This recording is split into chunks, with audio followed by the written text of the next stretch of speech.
Olá, hoje eu contarei duas histórias, sendo a primeira de uma francesa, freira católica e enfermeira, e a segunda de uma costarriquenha, casada, mãe de 5 filhos. Ambas as mulheres passaram por circunstâncias raras e foram beneficiadas, digamos, por um benfeitor em comum.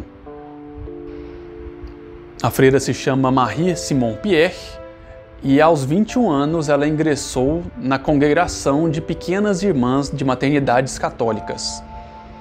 Mais velha de 5 filhos, a família dela é crente, católica e bastante praticante.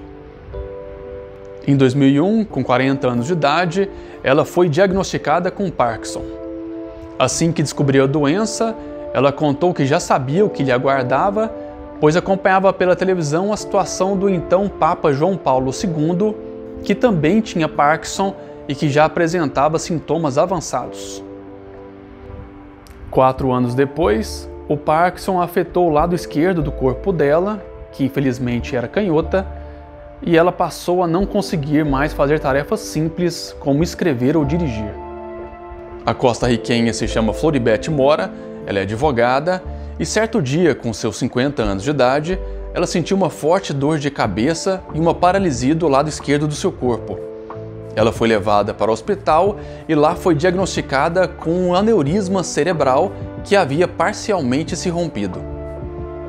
Os médicos que a atenderam disseram que não havia muito o que se fazer, porque o aneurisma estava localizado numa região de muito difícil acesso no cérebro. Eles então sugeriram à advogada que fosse procurar auxílio em outro país, como o México ou Cuba, porque lá talvez ela pudesse ser operada. Floribete não tinha dinheiro para custear a viagem e a cirurgia e, por fim, os médicos a liberaram para voltar para casa, dizendo que ela podia morrer a qualquer momento e que provavelmente teria somente mais alguns dias de vida. Voltando a falar da freira, em 2005 ela acompanhou pela TV a morte do Papa João Paulo II e a partir daí toda a sua congregação passou a rezar para que a alma do pontífice a ajudasse. Naquele ano ela pediu dispensa do trabalho porque o Parkinson havia se desenvolvido bastante e ela mal conseguia caminhar ou se levantar. A superiora dela negou o pedido de dispensa, lhe entregou uma caneta e pediu que ela escrevesse em um papel João Paulo II. A freira argumentou que não conseguia mais escrever por causa da doença, mas sua superiora insistiu que ela prosseguisse. Marie escreveu João Paulo II através de letras ilegíveis. Elas ficaram lá orando por algumas horas e depois retornaram para os seus aposentos.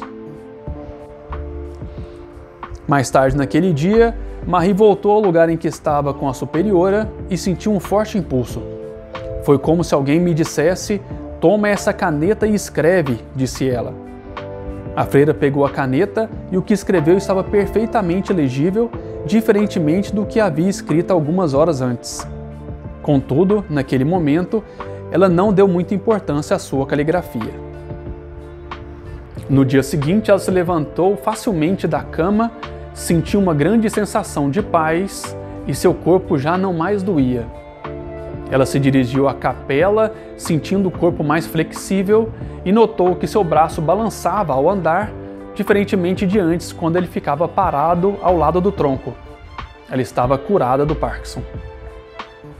Floribete Mora, a advogada sentenciada à morte, passava grande parte dos seus dias dormindo em sua cama em função dos efeitos colaterais da medicação que atenuava suas dores de cabeça.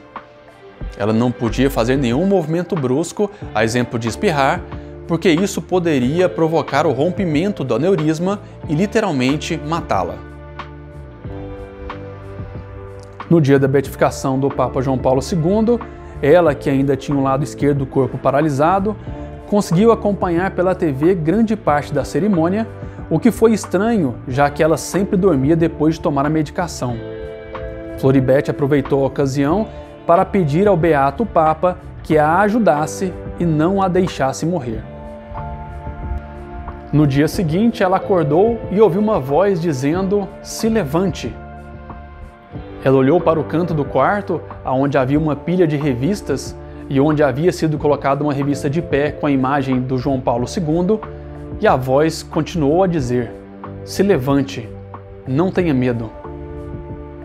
Floribert viu extraordinariamente as mãos do Papa serem projetadas para fora da revista e se levantou sem medo, dúvida ou hesitação. Ela caminhou até a cozinha, onde estava seu marido, e quando foi perguntada o que estava fazendo lá, ela disse que estava bem recuperada. Ela havia sido curada.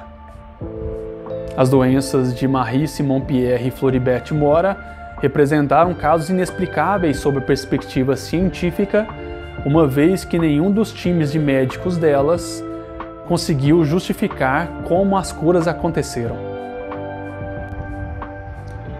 O Vaticano também realizou suas investigações, uma vez que havia ligação com João Paulo II, e o referido Papa foi então canonizado, isto é, se tornou um santo da Igreja Católica. Para a Igreja, o candidato a santo deve ter sido uma pessoa muito virtuosa ou um mártir em função de sua fé. Além disso, é obrigatório que pelo menos 2 milagres sejam atribuídos a tal pessoa depois que ela morreu. Os casos de Marie Simon Pierre e Floribert Mora foram os milagres atribuídos ao santo João Paulo II. Bento XVI, o Papa que sucedeu João Paulo II e que foi sucedido em vida pelo atual Papa Francisco, certa vez disse: "Às vezes, costuma-se pensar que a santidade é uma condição de privilégio reservada a uns poucos escolhidos. Na verdade, ser santo é tarefa de todo cristão, de todo homem. Deus sempre nos abençoou e nos escolheu em Cristo para sermos santos e irrepreensíveis em sua presença, no amor. Todos os seres humanos são, portanto, chamados à santidade. Em última instância, a santidade consiste em viver como filhos de Deus, na semelhança com Ele, segundo a qual foram criados." Obrigado pela visita ao canal. Se puder, compartilhem esse vídeo.